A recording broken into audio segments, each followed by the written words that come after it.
ريال مدريد حلال. Hər birinizi salamlayırıq dostlar. Nədir ki, işləriniz qaydasındadır. Siz Peñablancas fan klubunun YouTube kanalındasınız və bura bizim YouTube kanalımızın flagman verilişi Halal Madriddir. Burada biz öz sevdiyimiz klubun oyunlarını və digər futbola yaxın məqamları müzakirə edirik bir azarkeş kimi. Əlbəttə ki, bunu mən tək etmirəm. Mənim həmişəki kimi ənənəvi kolleqalarım da yanımdadır.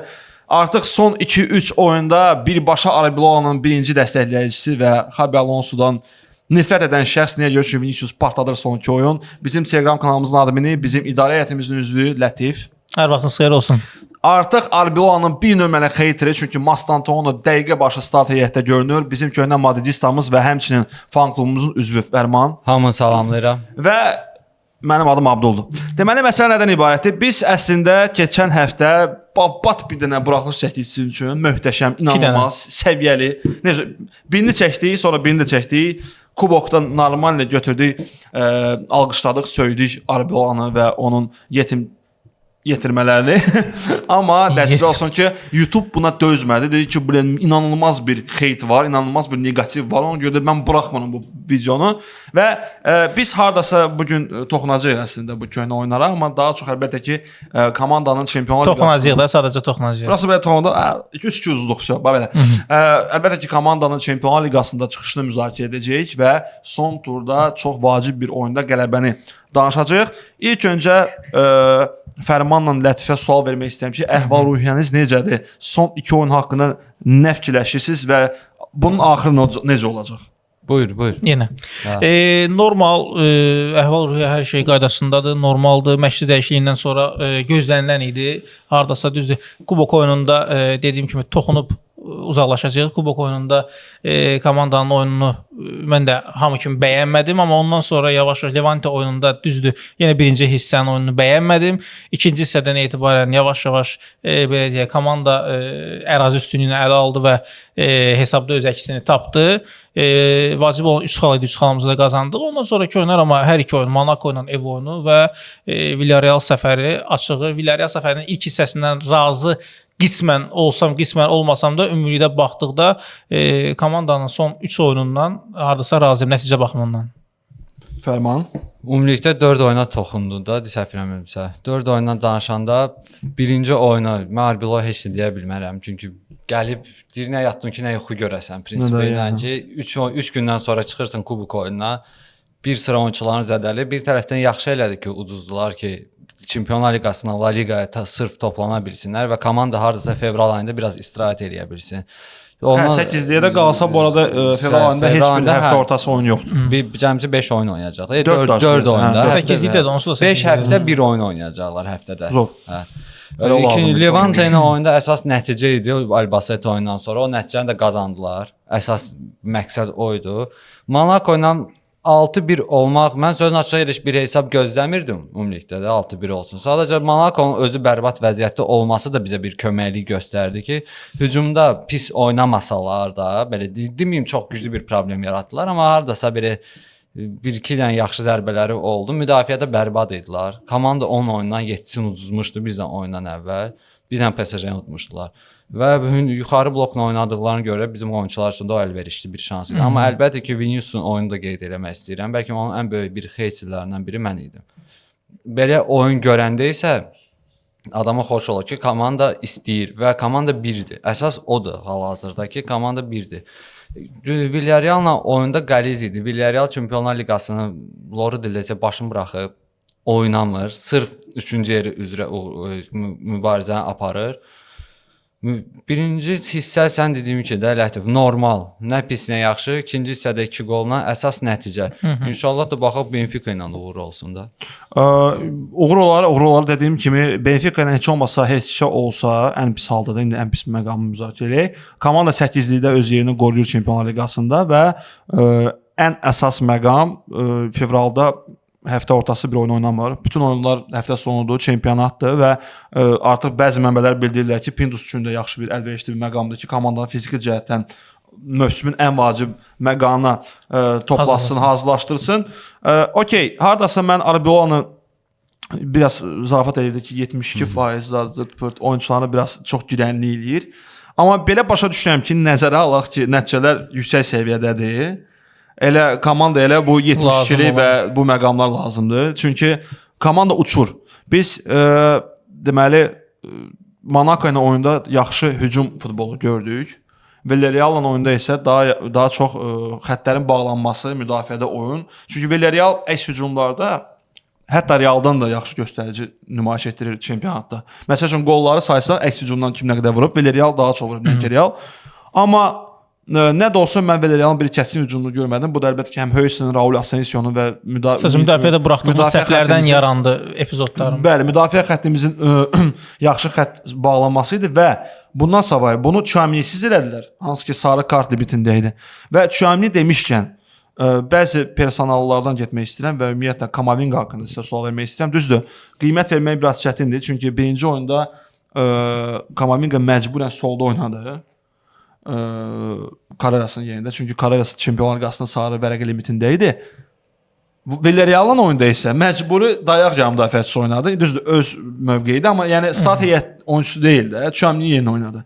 Ümumiyyətlə mən onun performansını çox bəyəndim. Və nə fikirləşirsiniz? Kamavinga'nın yəni gələcəyi var start heyətdə, yoxsa elə də qalacaq rizik? Əvvəl prosta sadəcə biz Xabi Alonso vaxtında onu çox nadir hallarda gördük. İndi daha çox şans tanıyacaqmı yoxsa yox? Budur sual.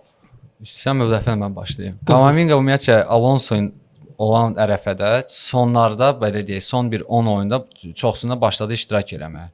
Oynamağa həm El Clasico'da onu gördük, ondan əvvəl Atletico Madridlə və s. Monaco ilə oyunda bu sözün açığı mən özümə bir heyəti görəndə bir sual verdim ki, olsun da indi yaxşı, Carreras yoxdur, Mendy yoxdur, Fran nə qədər bərbad vəziyyətdə olsa da bırax da indi Monaco'da bəlkə nəsə eləyə bildi.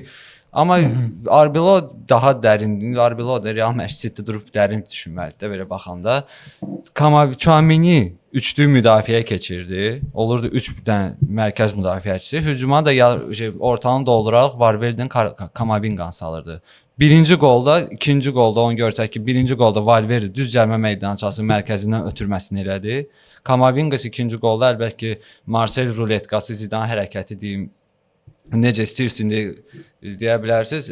Arda'ya ötürməlidir, Arda'nın mükəmməl ötürməsi. Arda demişkən bir vacib məqam sözü bana kəssəm. Fikir vermişsə hər iki oyunda Jude Bellingham'dan Arda, ikisi də start heyətdə idi. Oynaya da bilirlər. Və Valverde ilə Kamavinga'nın cinahlardan onları dayaq zonasında hücum zamanı dəstəkləməsi nə dərəcədə bu bizim üçün açardır ki, Bellingham'ın Arda ikisi də meydanda olsun. Çünki onlar ikisi də kreativ oyunçudur. Bellingham qol vurmaq cəhdi də var.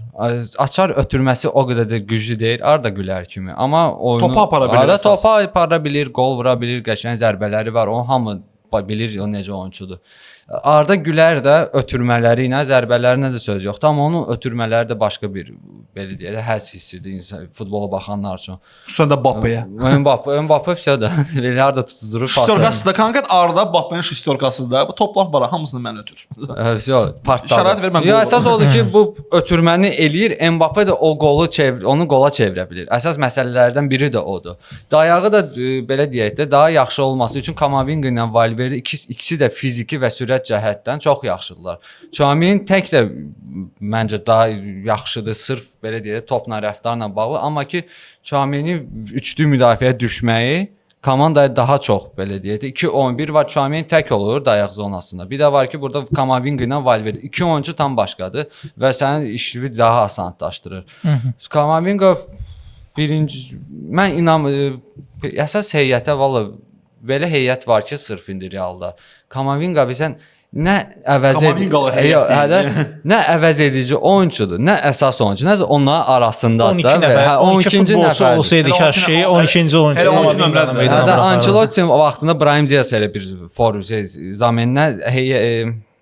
zamendə idi, nə də əsas heyət idi, ortada idi nəsə. Nəsə olan kimi Brahim Diaz girir. Burada nəsə olan kimi Kamavinga salırlar. İndi tək ki uğurlar həmişə belə oynasın və zədələrdən uzaq olsun.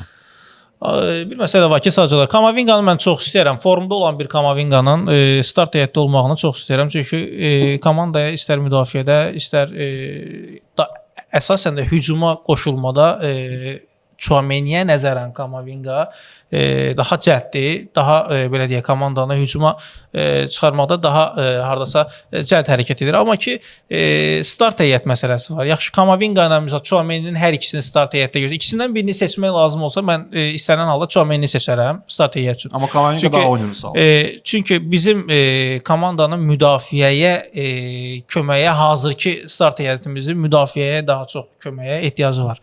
Burada da Tchouaméni iki baş mən deyərdim önə çıxır. Düzdür, son oyunda Kamavinga çox iş gördü. Həqiqətən də Villarreal oyununda Kamavinga özəlliklə də ikinci hissədə çox iş gördü. Kamavinganın belə deyək də Kamavinga ilə eyni adı çəkilən indi bir yeri gəlmişən addan ki Arda Gülərdir misal üçün Mastantuono da çox iş gördü həmin oyunda Villarreal oyununda. Carreras çox iş gördü həmin oyunda. Amma ikisi arasında bir seçim olsa mən yenə deyirəm. Mənə görə Tchouaméni istənilən halda hazırki start heyəti üçün Tchouaméni lazımdır. İkisi də oynasa yəqin ki ikisini oynatmaq istəsə belə deyək ikili dayaq yarım müdafiə burada artıq hücumdan bir nəfər kəsilməlidir. Yəqin ki bu da ikili hücum olsa Mastan olar. Mastantuono. Məstan sadəcə pressingdə çox xeyir verir. O da çox xeyir verir. Və ən maraqlısı odur ki, 2 dənə qrafik var. Villarreal'la ilk dövrənin oyunu və Villarreal'ın indiki dünən yox, sıradan keçən oyun pressing daha çoxdur. Arbelo'nun rəhbərliyi altında nəinki Xabi Alonso, halbuki Xabi Alonso daim deyir ki pressing. Amma Arbelo'ya sual verəndə ki, siz də pressing oynatmağa çalışırsınız, deyir. Mən o qədər də çox istəmirəm. Yəni mənə lazım deyil ki, Mbappé ilə Vinicius keçsələr bizim komandanın küncdən o zərbə nöqtəsinə qədər gedib hücumçunun dalınca qaçsınlar ya da müdafiəçinin dalınca qaçsınlar. Hər kəs öz limitinə görə eləsin pressingini, amma nəzərə alsaq ki, mənəvi cəhətdən komanda çox yaxşı havadadır. Bu pressingi istər-istəməz verir. Mbappé də qaçır. O yəqin ki, o videonu görmüşdünüz Monaco-nun oyununda. Gedib hara qədər qaçdı rəqibin dalınca.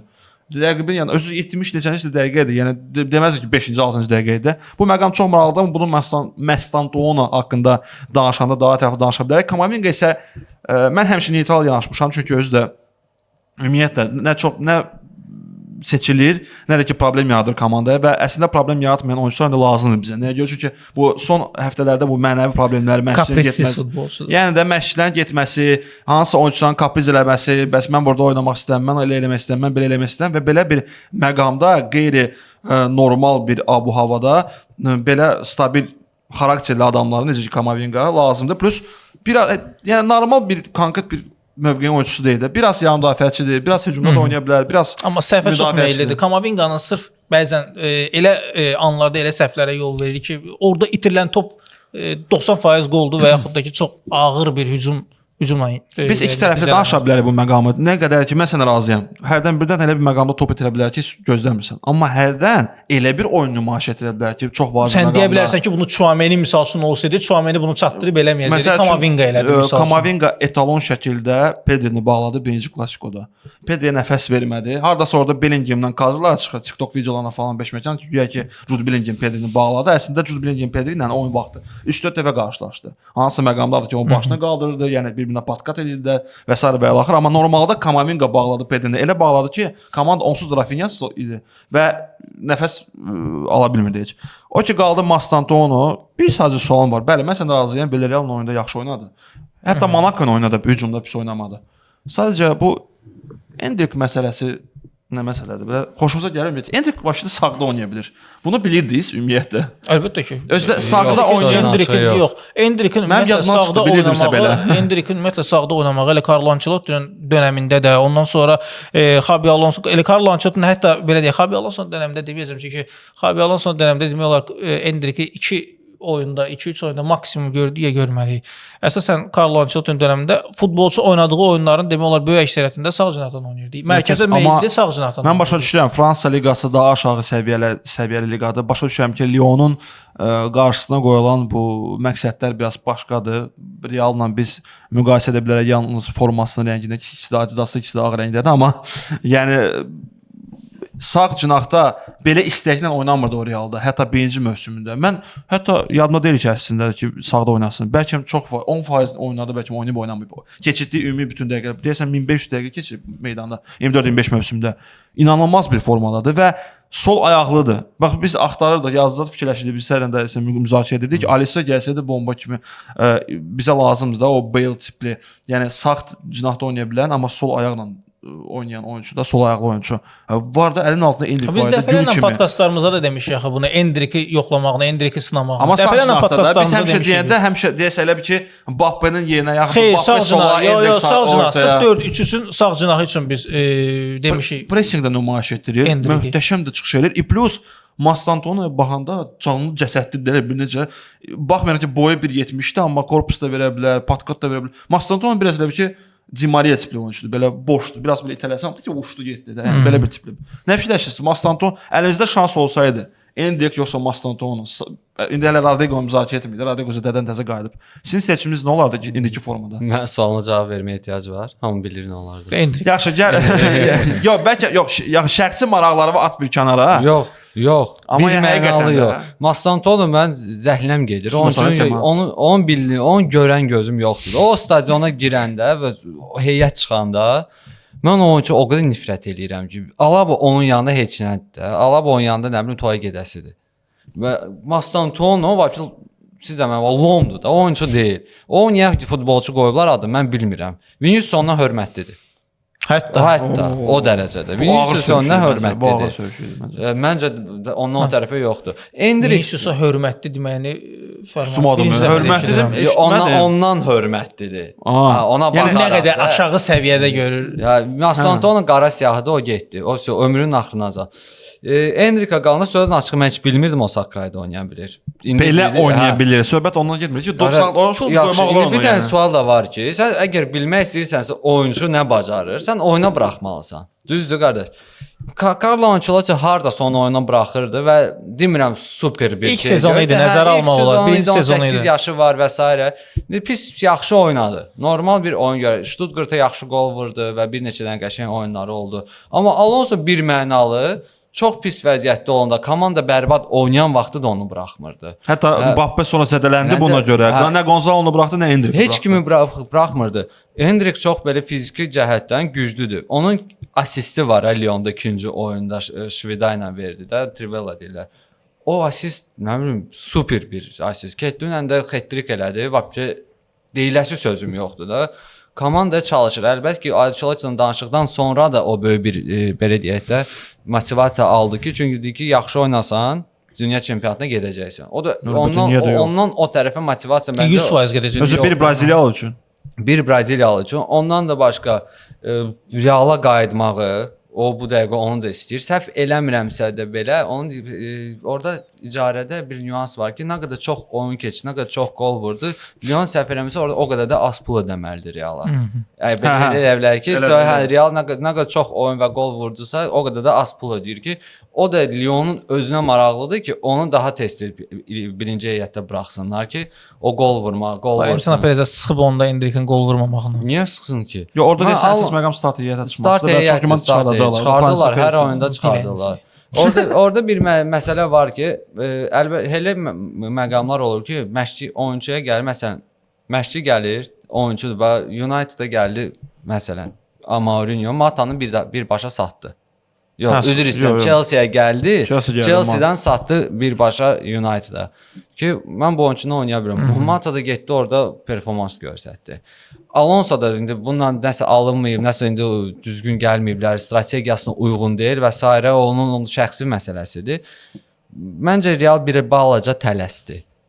Mastanton olması yoxsa Endrikin göndərilməsində Əksinə yaxşı elədi məncə göndərməklə. Pasiv otu ehtiyat skamyada oturmağından sonra indi 5 ay, 6 ay da oynamağı. gəldi axı. Amma Gəlsin də, yəni ən azından artıq biz görürük Endrikin qabında nə var. Olmaz. Hətta İndi yoxdur axı. Rodrigo da olmayıb həmin məqamda. Endrik də yoxdur. Bu gələndə ikisi biri getdi icarəyə, biri də zədəlidir. İki vacib məqam var. Bizdə həmişə deyəndə ki, son illərdə sağ cinah hücumçusu daha çox pressinqə və komandanı bu yarım müdafiə ilə hücumu birləşdirmək işinə baxırdı. Çünki orada həmişə Rodrigo var idi. Və mən belə başa düşürəm ki, onsuz da gol vuran şəxslər vardı yenə qabaqda, yəni Vinicius və Mbappe-ni nəzərdə tuturam. Mastanton öz vaxtında Rodrigo-nu kluba təzə gələndə və sonrakı illərində nümayiş etdirdiyi performansını nümayiş etdirməlidir və onun qarşısına qoyduğu məqsədləri yerinə yetirməlidir. Yəni gol vurma, assist elə və yaxud da komandanı o cinahda və ümumiyyətlə də yarım müdafiənin hücumla olan bağlılığı yarat ki, yəni mən səni daimi start heyətə buraxım. Yəni Mastantonla biz məsələn gol assist gözləyəndə yəni daha çox kimsə gözləyəndə mənə çatmır o məqam. Birincisi o River Plate-də elə oyunçu deyildi. Nə qola, nə assistə meyilli oyunçu deyildi. O daha çox oyun qurucuğa. Ümumiyyətlə 10 nömrədir. Ondan başlayaq. O sonradan oldu cinahı oyuncusu. Biz onu klublar arası dünya çempionatında mən fikir verdim ki, cinahda daha çox oynayır, amma normalda tam olaraq keçən mövsümü 10 nömrə. Bizdə 10 nömrə yox. Cinahın arxasında. Var ya 10 nömrə Arda oynayır, amma o da elə Yox, Arda yaxşı. tam 10 nömrə demək olmaz. 8 ilə 10 nömrənin bitişi kimi bir şeydir. Bir sadəcə məqam var, sadəcə hal-hazırda müzakirə olunur ki, biz iflas ol vəziyyətində az qala, yəni klub batır, nə bilim 50 milyon avro pul qazanırıq mövsüm ərzində və buna görə biz yarım müdafiəçi ala bilmirik, Vitinha üzrə müzakirələrə girə bilmirik və s. və laxır. Sadəcə əgər bu söhbət doğrudursa, həqiqətən də bu biraz maliyyə problemləri lazım idimi 63 milyon evroya Mastantuono transfer etmək yayda? Nəzərə alsaq ki, Endrik belə bir performans nümayiş etdirir və nümayiş etdirə bilərdi. Əlbəttə ki, lazım deyil. Mənə heç kim deyə bilməz, məsələn, çünki Endrik fiziki cəhətdən zəif idi Realda olan məqamda. Niyə görə? Çünki bir həftə ərzində o formayı qaytara bilməzlər. Kötü ömür boyu kötü olur. Yox, söhbət ondan bir sənədə gedir. Yəni biri var, Xabi Alonso rəhbərliyi altında o forma sizdə oldu. Okey. Amma sonra bir həftə keçir, adam Lyonda partlayış bir oyunlar nümayiş etməyə başlayır. 3 oyun arda-arda. Artıq burada deyə bilməzsən ki, bu formsuz idi. Bir həftəyə forma qaytarmaq mümkün deyil. Əgər sən 6 ay oynamırdınsa, formsuz idisə. Burada əlbəttə mənəvi problemlər də öz sözünü deyir də. Endrikin nəyisə başa düşməməsi, Xabi Alonsonun güvənməməsi və Xabi Alonso üzərində olan təzyiq, amma yəni lazım Mastantuono nə dərəcədə məqsədə meyilli bir transferdir. Özü bu gün də öyrəndik ki, Xabi Alonsonun istəyi deyildi. Florentino Perezin istəyi idi. Buyur. Biyaqlar başlamışdı. Yayda PSG söhbətinə görə biraz mən eşitdim o məsələni ki, tək PSG almasın. Nəzərə alsaq ki, bizim belə deyək də rəhbərliyimizin son illərdəki transfer siyasətindəki belə deyək, simicliyini nəzərə alsaq, ümumən ayırdığı büdcəni nəzərə alsaq və azad agent güddüyünü nəzərə alsaq, 63 milyon mənə görə Mastantuono üçün, məsəl üçün təzə adı tanınan bir futbolçu üçün əslində çox məbləğdir. Üstünə 20 qoyub Saliban ala bilər də, yəni. Nə yalan deyim. Alar. Alar. Deməli, ümumiyyətlə mənə görə şəxsən lazımsız deməyəcəm, çünki ona elə gələcək göstərər. 18 yaşı, 19 yaşlı futbolçular da bunlar. Lazımsız deməyəcəm, gələcək göstərər. Mastantuono'nun son oyununu əslində mən bəyəndim. Mən demişəm, Mastantuono'nun bəyəndiyim oyununa bəyəndim deyəcəm. Hansı oyunu yaxşı oynayacaqsın. Mən çünki futbolçuları xarakterindən ziyadə oyunda göstərdiyi performansına görə danışacağam podkastımızda. Mastantuono pis oynamadı. Mastantuono pis oynamadı. Yox, birinci növbədə Abdullah sonra, Abdullah sonra o yerli bil. Topsuz oyunda çox yaxşı idi Mastantuono. Villarreal oyunda özəlliklə birinci hissədə, ikinci hissədə də qəşəng oynadı. Ümumiyyətlə Villarreal oyununda mənim ən çox bəyəndiyim, qayıdıram təzədən Villarreal oyununda 2 dəqiqəlik amma. Ən çox bəyəndiyim əslində komandanın topsuz oyundakı belə deyim, göstərdiyi mübarizə idi. Topçunun göstərdiyi mübarizədə də biz bir neçə gol epizodunda sırf topsuz oyunda pressingin belə deyim sayəsində qazandığımız toplarla etdi birinci hissədə.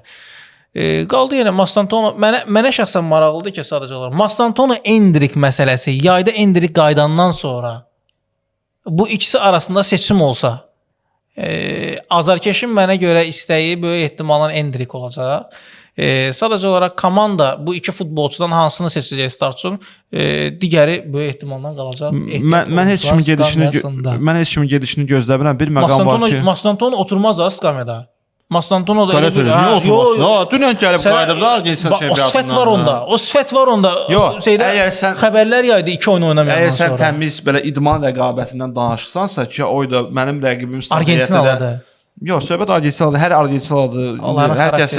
Hər kəs Rodrigo de Paul'la yəni ölçməyə də. Yəni mən başa düşürəm nə demək istəyirsən. Adətən ilk öncə Rodrigo de Paul ağlıma gəlir, yəni ki, Atletico'nun Argentinalıları. Amma bir məqam var ki, əgər idman cəhətdən, idman rəqabətindən söhbət gedirsə ki, ayda indeks startdadır, mən daha yaxşı məşq etməliyəm, daha yaxşı özümü nümayiş etdirməliyəm, o cəhətdən rəqabət okey. Yox, əgər deyəcək ki, qaqaş, mən 60 milyona Allah, mən startın niyyətə qoymaq. Söz veriblər. Bas bayrada, yəni. Kim ona söz verib? Alonso yoxdur da, Alonso çıxartdı yetti. Arbelo heç kimə söz verməyib, bura. Arbelo heç kim, Arbelo Vinicius'dan başlayır. Arbelo bir dənə Vinicius söz deyir. Bilirsən məsələ nədir Vinicius temasında? Sadəcə olaraq Arbeloa görür ki, Mbappé misal üçün onsuz da formdadır. Adama 5 dənə qol imkanı yarad, onun üçün 4-ünü vuracaq da. Sadəcə komandaya bu dəqiqə lazım olan hazırda Viniciusun da işləməyidir. Viniciusun da formasına qaytarmağıdır ki, bundan sonra ancaq uğur gələ bilər, əgər gələcəksə. Ona görə də bacardığı qədər indi də biz 72-li idi, nə bilim. 72-li amma İstənilən təsir bir eləyir ad də qoy bura. buna, istənilən ad qoy buna. Yekunda əgər uğur gələcəksə. deyil ki. Yox, əsas nəticə təsir eləyir də. Elə Əsas çıxır ki, nəticədir, bunlara əlbəttə 72 ki. lazımdır da bura. Ya, mən belə bir məsələ toxunmaq istəyirəm ki, mən həmişə bilməm bir yadınızdadır, deyirəm ki, komanda qoy bərbad oynasın. Amma mən nəticəsini qazansın. Bərbad da oynanmır bu arada. Yox, indi başa düşdüm də. İndi belə oyunla da nəticə 2-0 və yaxud da 3-1, 6-1 fərqi yoxdur da. Həm baxamda normaldır. Adam belə deyək də, çox görürsən ki, komanda əziyyət çəkmir. Alonso ilə oyunda son oyunlarda gördün ki, hardasa komanda əziyyət çəkir. Bilməm, şans yaratmaqda, müdafiədən çıxmaq və s. çətinliklər çox idi. Amma indi o qədər deyil. Pula gəldikdə mən inanmıram ki, Realın vəziyyəti o qədər acınacaqlı olsun. Çünki transfer etməmək qədər. Hə, o qədər indi o vəziyyət. O barədə heç də danışmayacağam. Yox, ümumiyyətlə də mən bilmirəm də. Prosta mənim fikrimcə də Perez hamı bilir ki, Perez kimin xoşuna gəlsə gəlməsə də pul cəhətdən o çox ideal bir rəhbərdir. Komandanın yenə tapdığı bir dənə. İdi də qardaşım. Pul cəhətdən. İdi də 7-8 il bundan əvvələ qədər 2018-ə qədər pulu var. Real mən inanmıram ki, Perez bilə ki, onun pulu yoxdur. O gedir 60 milyon Mastantuono verir, 60 milyon Xoysuna verir, 40 milyon Carreras'a verir. O qədər belə deyək, xəstə adam deyildi o cəhətdən. Amma eləməli də axı müdafiənin vəziyyəti görür. Azından o birini almazdı. Bir nəfəri. Məsələn də Mastantuono almazdı. Yönətər 8 nömrəni diriyor, almır da, düzdür? Onu da almazdı, deyərdi budur. İstəyirsən məşğul etdirsən məşğul etdirmək. Məntiqlə. Mən o cəhətdə girişməyəcəm tərəfdən ki, bunun pulu var, pulu yoxdur. Çünki nə saymışam, nə bilirəm, nə xəbərim var, nə də oturub dururam. Mən inanmıram. İndi yenə də reallıq başqadır. Amma qaldıqda ki, Mastantuono Endrik qayıdandan sonra Mastantuono necə olacaq? Mən bir şey yada salmaq istəyərdim ki, Mariano Diaz Lyona gedəndə bir mövsümdə 28 qol vurdu. Qaydan kimi də 7 nömrəni peçat verdilər ona. Bu yaxşı vaxtı qayıtdı da. Hə, Ronaldo getdi, bu tutuzdurdu ki, 7 nömrə. Bəlkə özü şok keçdi ki, mən 7 nömrə. Yox dedim, istəyirəm dedilər, hə. Mariano Diazla. Amma Mariano Diaz heç nə eləyə bilmədi. 3 qol vurdu. Ümumiyyətlə Mariano Diazla bu adamın biraz vizyonsuzluq axı Mariano. Yox, ümumiyyətlə demək ki, Liga 1-in oyunda oynamağını və La Ligada Real'da oyun tam başqadır. Mbappé də oradan gəlib də Liga 1-dən. Mbappé'nin oyunu nətər idi? Mastantuono göndərildi. Müqayisə edəndə Liga 1-də oynayıb da. Mən demirəm, işte oynaya bilməyəcək və s. Real'a qayıdandan sonra ona baxmaq lazımdır. Faktiki olaraq o yayda qayıdanı baxıb bilmək lazımdır. Mastantuono saxlayaq, yoxsa Endrik'i? Rodrigo bir mənalı məncə qalmalıdır hələ ki. Çünki sağda o sırf Alonso axırıncı oyunlarda göstərdiyi oyunu oynasa, o qalmalıdır. Ümumiyyətlə mən maraqlı ki, Rodrigo tam olaraq özünə gələndən sonra indi başa düşürük ki, zədəlidir və s. Zədəldən təzə qayıdıb. O qayıdacaq ümumiyyətlə start edə. Yoxsa elə Mastantuono ilə gedəcək. Məncə qayıtmalıdır. Çünki Mastantuono deyir, topsuz yaxşı oynayır. Rodrigo ondan da yaxşı oynayır topsuz. Rodrigo taktiki cəhətdən daha dəyərli. Bir dənə o problemi var ki, onun keyfinə düşəndə ondan da onun keyfi yaxşı olsa, o məncə Vinicius'dan da yaxşı, xətibə dəyməz. Yox, yaxşı oynayır. Həqiqətən keyfinə düşəndə o partlayış eləyir. Amma Vinicius'un da keyfinə düşəndə Vinicius'dan yaxşı oynayan olmalı. Hamısının keyfi kök olsun. Bir dənə Alaba ona keyfinə düşsə də düşməsə o da oynaya bilmir. Alaba artıq 3 həftə zədələnmir. Bu məqamı qeyd etməliyik. Məşq edir də məndən. Demişdi Fərdi məşqlərə başlayıb. Uşaqlara xəbər yoxdur. O buraxılmayan verilişdə axı demişdi ki, Fərdi məşqlərə başlayıb Alaba fərmandan. Artıq uşaqlar əgər yazılmaq istəyirsinizsə və əgər Alaba kimi dəqiqə başı zədələnmək qorxusundan qarşı-qarşıya qalmaq istəmirsinizsə, Fərman müəllimdən aşağıda bu nömrə görəcəksiniz burada. Müraciət edib məşq eləyə bilərsiniz. Hər gün bulvarda səhər saat 5-dən axşam 9-acan. Tək qaçırsan və sonra zəng edib Fərman müəllimə xəbər edirsən ki, qaçdın yoxsa yox. Video olsa başı zor olar.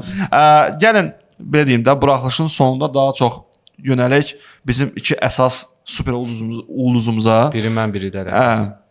Hə, necə suallar ikincisi. Məqam nədir? Arbelo'da Abdul olur. Prislər. Kənarda. Mən hamınızı bəyənirəm. Çox Motivasiya bəyənirəm. Mən ilk öncə biraz 72 məsələsini danışdıq. Arbeloa belə bir taktika seçib özünə ki, nə olursa olsun, gəlin məni müzakirə edin, mənim yaltaq olmağı müzakirə edin, amma mənim futbolçumu müzakirə etməyin. Bu biraz Mourinho'dan o axşam əlavə dərslərə qalmaq məsələsidir. Yəni başa düşürük, burada ən yaxın zamanda da müəllimi ilə görüşəcək. Birinci onu fikirləşdim ki, okey, yönəldir. Fikrimizi yönəldir ki, özünə cəlb edir. Sonra gördüm ki, bu o videonu görmüşsünüz də, Vinicius'dan gedirlər məşqdə, deyir ki, bəs Vinicius deyir, gəl gecikənləri cəriməliyək pulla. Bu da deyir, kapitan sənsən Vini, necə istəyirsən elə də eləyək. Yəni Daf sabun deyil, 4-1 nəmləndiricidir. yox, Palmolive, Monejni, Laquşka ilə Franı duşun altında. Yaxşı, o videonu görməmisiniz, görəcəksiniz nə vaxtsa. Ona hardasa vaciblik verməyə çalışır. Vaciblik verməyə çalışır Vinicius'a ki, göstərmək istəyir sən həqiqətən vacibsən bizim üçün. Sadəcə öz rolunda da, yəni girmə də o Mbappe məsələsinə ki, kim super ulduzdur, kim ən vacibdir, kim də odur, budur. Sən necə deyirlər, komandada öz yerin var. Salmağın ən yaxşı yolunu əslində Arbeloa şapalaqlamaqdır. Bu yarın Aşağı da var idi. Arbeloa'nın indi elədiyi də onu başa salmağın ən yaxşı yolu. Yəni mən belə başa düşürəm ki, bu hərəkətlərlə Vinicius çox gözəl bilir onsuz da komandanın bu dəqiqə lideri kimdir. Yox, rolunu bilsin və vacibliyini hiss eləsin. Rolunu da əslində gözəl bilir. Sadəcə Xabi Alonso'nun arasında başqa məsələlərdir, başqa problemlər idi. Borca pul verməyib. Qumarda ucuzub borcunu qaytaramayıb. Nə ola bilər başqa? Mövsümün əvvəlindən gələn problemlər idi. Sonlarına doğru əslində dekabrdan belə deyək də, dekabrın əvvəllərindən və hətta noyabrın axırlarından El Clasico'dan sonra da belə deyək, yavaş-yavaş aralarındakı problem əslində aradan qalxırdı. Sadəcə Xabinin krediti çatmadı. Əsas Arbeloa'nın belə məqsədi mən belə başa düşürəm ki, mənəvi cəhətdən o üzərində Alonso'nun klubda, komandada yaratdığı Mbappe asıllığını biraz azaltmaqdır. Çünki o da nə qədər olar? 99% qolları Mbappe vururdu Alonso rəhbərliyi altında. Orada müqayisə eləsə inanılmaz bir statistika var. 29 qol hansısa Alonso desə gedəndə 30 neçəsə qol Mbappe'də idi. İkinci bombardimiz mövsüm ərzində bütün yarışlarda 6 qolla birinci idi və Vinicius 6 qolla. 29 qollara 6 qol. Hardasa bu məqamı daha azaltmaq bu əlbəttə ki, Arbeloa'nın məqsədlərindən biridir. Sadəcə necə azaldır? Fərman demişkən özü bilər. Mən hal-hazırda bizə lazım olan nəticədir. Mən hazırda Vinicius'u çox bəyənirəm, nə yalan deyim. Mən tərəfləməyə hazıram və bəlkə indi kanalda izləyirsinizsə Peña Blancos Telegramını. Şokdayam. Mən hər tərəfləməyə çalışıram ki, xoşuma gəlir. Tərəfləməyə çalışıram amma tərəfləyə də əslində dilim gəlmir, biz məcbur. Yox, yaxşı oynayanda deyirəm ki, yaxşı oynayır. Məsəl üçün baxmayaraq ki, Mbappe Villarreal oyununda MVP seçildi. Məncə o həmin oyunun MVP'si ya Camavinga olmalı idi ya Vinicius. Mən Vinicius deməzdim əslində. Mən Vinicius deməzdim əslində. Vinicius'dan daha həmin yarım müdafiəçilərdən və yaxud müdafiəçilərdən birini seçmək olardı. Raul Asensio məsəl üçün yavaş-yavaş Ramos'un ki statusdan çıxaraq Ramos'a Arda Güler çox iş gördü həmin oyunda. Arda Güler də çox iş gördü. Topla da oynadı, topsuz da çox iş gördü həmin oyunda. Sadəcə 2 qol vurdu Mbappe. 2 qol çox şeydə dəyişir də, həmişə bildiyimiz kimi. Orada nüans odur ki, sən qol vur, 5 dənə qol vur, amma məsələndə müdafiəçi səndən də daha yaxşı oyun görsətsən, əlbəttə sən. Amma birinci hissə Mbappe ümumiyyətlə meydanda görünmədi. İkinci hissə isə belə deyək, qola qədər və qoldan sonraki ikinci qola qədər demək olar ki, müəyyən bir belə deyək, dəqiqələrə çıxmaq şərtində yenə Mbappe görünmürdü. Ortada sadəcə 2 qol məhsuldarlıq. Ortada yekun bir sual yaranır. Hal-hazırda okey, Villarreal biz dedik ki, Arbeloa'nın ən çətin rəqibidir hal-hazırda. Çünki Villarreal statusu onu şərait yaradır da. 3-cü, 4-cü yerdədir. Hal-hazırda düzdür, 4-ə düşüb, amma bir oyun ehtiyatlı oyunu var. Yenə də Atletico-nu keçə bilər və yenə də Atletico layiq olduğu mübarizəyə qoşulacaq, yəni 3-cü yer uğrunda. Sadəcə okey, daha çətin ağır rəqiblə qarşılaşanda ki, hal-hazırda Benfica'dır, sonra Rayo Vallecano'dur və əgər bir 8-likdə olsaq, La Liga'nın plus-minus ortabat komandalarıdır fevralda. Yəni maksimum 8-də 1-də biz qarşılaşacağıq martda normal rəqibdən potensial olaraq. O da bəllidir elə. Komandada nə gözləyirsiniz? Normal, ağır, çətin, böyük bir rəqibə qarşı indiki vəziyyətdə. Gözləntiniz nədir? Benfica'ya qarşı mən ən pis halda heç heç gözləyirəm. Amma Ya, bu oyundan heç nə, bu orada oyundan oyunda məncə Ağır oyun deyil mənə görə, orta oyundur. Orta Yox, mən gələcək İlləri potensial oyunu rəqibləri həddindən nəzərdə daha ağır tuturam. oynayırdı Məsəl üçün belə deyim, Valensiya. yo, mən onları nəzərdə tutmuram. Çempionlar Liqasında məsələn və yaxud da klassik Çempionlar Liqasında 3-lükdədir komanda hazırda. Böyük ehtimalla 3-cü yerdə də bitirəcək. Çünki Liverpool'la arasında 4 səhv eləmirəmsə. Qarabağda orada xal alır Liverpooldan. Nəzərə alsaq ki, dördüncü məsələn, lap Qarabağ məğlub olsa belə tutalım da. İndi biz istəyirik heç-heçə və yaxud da ki, qələbə hətta qazansın, amma indi reallıqla yanaşaq, tam Qarabağ məğlub oldu misal üçün və yaxud da ki, indi 3 top, 4 top fərqi ilə tam Liverpool qələbə qazandı deyək də. Amma yenə Real Madrid öz qələbəsini qazansa 2 top fərqlə 3-cü yeri qarantiyada saxlayır. O da Çünki Bayern də böyük ehtimalla qələbə qazanacaq. Arsenal da Kayratla oynayır son oyunu. Arsenal da qələbə qazanacaq. Birinci, ikinci yer dəyişməyəcək, üçüncü yerdə dəyişməyəcək. Dördlükdə olacaq və növbəti turdakı rəqib də əslində 8-də 1-dəki rəqib də əslində ona görə nisbətən rahat rəqib gəlməlidir. Güclü rəqib gözləmirəm. Nisbətən rahat rəqib gəlməlidir. Artıq 4-də 1-dən etibarən bəli, ciddi rəqiblərlə. Ona zəhmət olmasa Liverpoolun keçən Liverpoolda Arsenal fikirləşin hansı ki birinci yerdən birinci yerdədir. Getdi PSG-yə düşdü də keçən Liverpool 8-də 1-də. Mənim göstərəndə PSG-nin o 16-lıqda nə işi var idi? Onu heç kim başa düşmədi. O başqa bir söhbətdir. Amma ki çətin oyunlara gələndə PSG də 16 yox, üzr istəyirəm. 24-də qutardı, 23-də 24-də sonra Brest'dən oynadı. Manchester City-lə 6 üst idilər. ya bir məqam var ki, deyirsən çətin oyunlarda vallahi heç bilmir ki, nə deyəsən. Çünki sən mənim şəxsən fikrimcə yox, mən heç demişəm ki, deyəcəm də. Sən çempion olursan orta komandalarından, La Liqadan söhbət gedir. Əlbəttə ki. Biz oynadığımız 4-5 dənə oyun var, o orta komanda Rayo Vallecano, Valencia və s. Onlar hamısı udmalıdırlar. Özə əgər həftədə bir dəfə oynayırsansa, rahatçılıqla udmalıdırlar. Sən heç bir başqa işin yoxdur, məşq edirsən, çıxırsan oyuna bir həftə istirahət Yəni 12 edirsən. xal gözləyirsən fevralda. Niyə də yox? Ardıcıl qələbə ola bilər. Ardıcıl qələbə ola bilər də. Axırıncı dəfə nə vaxt Real belə ardıcıl qələbə olub sentyabrı çıxmaq şərti ilə əvvəllərdə 3-4 oyun abad oldu. Mövsüm başlayanda deyəsən 10 oyun abad oldu. 7 10 nəsə belə bir şey oyna. Qoy utsunlar. Okay, minimum mən bu Realdan 10 xal gözləyirəm. Ən pis. O fevralda 4 oyun. 4 oyna. Çünki hardasa demirəm Valencia güclüdür, amma Valencia səfəri çətindir bizim üçün. Çətindir, həmişə də baş ağrıdır. Ömür boyu.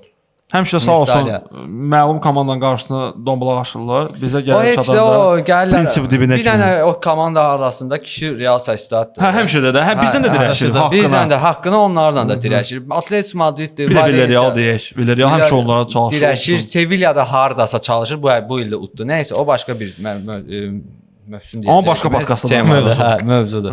Ya amma çətin rəqibləri qalanda Çempionlar Liqasını udmaq istəyirsənsə, sənin fərqi yoxdur kimlə düşürsən. 21-22 mövsümünü biraz xatırladır. O vaxtda da biz bilmirdik nə danışaq, nə deyək bu komanda haqqında. O hansı ki gedib Elə də mövsümün başa çatdıq. Elə də çempion oldu. Yəni geri dönüşlər eləyirdik hər play-off mərhələsində. Sadəcə orada qəşəng bir fundament var idi. Orada Toni Kroos var idi, Luka Modric var idi, Casemiro da hələ var idi 22-də. Benzema var idi. 22-də. Yəni o şeydə Benzema hardasa sən məsəl üçün əvəz eləyərsən Mbappé ilə hardasa, yəni birbaşa yox, hardasa roluna görə. Tchouaméni əvəz eləyərsən Casemiro ilə, amma Modric ilə Kroosu mən səninlə ona heç razı deyirəm. Demirəm, sən əvəz eləyərsən bu dəqiqə mikrofon vuracağam mən sənin üzvə. Mən heç bir məsələ də var. Benzema Bizim Çempionlar Liqasında da belə bir belə deyim fəlsəfəsi var idi ki, komandanın sanki qələbə qazana bilmirsənsə həmin oyunda məğlub olmursan. Yəni Carlo Ancelotti elə bir yanaşma ilə yanaşırdı ki, əgər bu oyunu qələbə qazana bilməyəcəmsə uduzmayım. Əsas maksimal dərəcədə az itki ilə çıxım oyundan. Uduzuramsa belə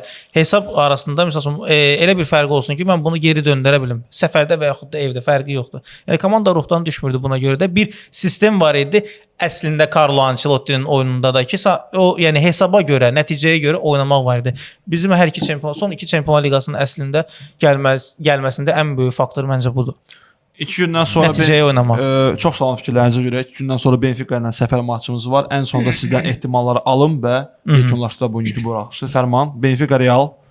İlk öncə 65-ci ildən sonra ilk rəsmi oyunumuzdur. Bildim, Dalış stadionu biz üçün çox doğmadır deyə. Mən xüsusidir 2014-də xəyanət eləməyəcəm, 4-1 deyəcəm Real. Xəyanət eləmirsənsə orada 1-1 olmalıdır onda. Yox, 90 dəqiqədən söhbət gedir. Pristav 91-dən 94-ə 3 dənə top ola bilər. Niyə də yox? Lətif. Mən də qələbə gözləyirəm 2-0. Hesab edən mən də qələbə Oydu. gözləyirəm. Nəzərə alsaq ki, Villarreal-la oyunu görməsəydim deyərdim ki, yəni ki 2-1, 3-2, 3-1 zat. Nəzərə alsaq ki, bunlar belə şişiblər, qol zat buraxmaq istəmirlər. Raul Asensio vəbşi deyir ki, brat, maskanı verin, maskada mən daha yaxşı oynayıram. Yəni ki, mən də 2-0, 3-0 deyərdim. Siz isə öz fikirlərinizi Benfica Real matçı haqqında öz hesab gözləntilərinizi əlbəttə şərhlərdə qeyd edin və fevralda bilirsiniz 4 matçımız var. Ümid edirəm ki, 4 matçımız da qalacaq. Əlavə play-off falan oynamayacaq Çempionlar Liqasında. Ehtimalınız nədir? 12 xal yığa biləcək Real yoxsa yox? Və maraqlıdır ki, son 10 ilin ən yaxşı hücum edən Barselonası ilə son 10 ilin ən bərbad Real arasında cəmi bir xal fərq var La Liqada. Bu da müəmmalı bir məsələdir. Barselona üçün fəxrdir. Bəli. Çox sağ olun ki, bizi izlədiniz.